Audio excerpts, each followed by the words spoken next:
ஸ்ரீலங்கா முஸ்லிம் காங்கிரசின் தலைவரும் பாராளுமன்ற உறுப்பினருமான ரவுப் ஹக்கீம் தலைமையில் இந்த கூட்டம் நடைபெற்றது.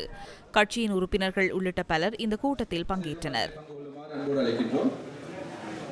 ஸ்ரீலங்கா முஸ்லிம் காங்கிரசுக்கு 5 ஆசனங்கள் இருப்பது என்பது கடந்த தேர்தலில் எங்களுக்கு கிடைத்த அதே ஆசனங்களை நாங்கள் ஏதோ ஒரு வகையில் மீட்டுக்கொண்டு விட்டோம் என்பதை அடிப்படையாக வைத்து இந்த இயக்கத்தின் மீது மக்கள் வைத்திருக்கிற நம்பிக்கையை மீட்டிக் கொள்வது என்ற அதான் முக்கியமான விஷயம். நம்பிக்கையினும் காரணமாகத்தான் வாக்குகள் பறிபோயிருக்கின்றன.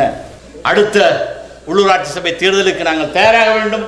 அந்த உள்ளூராட்சி சபை தேர்தலில் பொத்துவில் வட்டாரத்தை நாங்கள் வென்றாக வேண்டும்.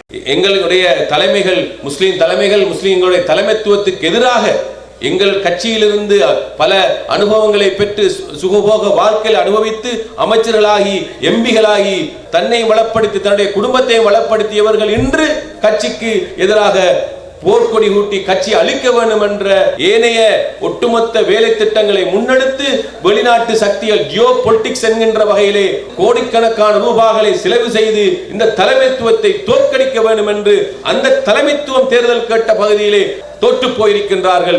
எந்த கொம்பனாலும் எங்களுடைய கட்சி அளிக்க முடியாது.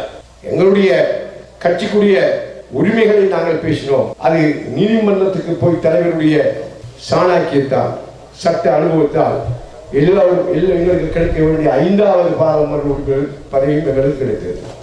எனவே இந்த கட்சி தொடர்ந்து வளர வேண்டும்.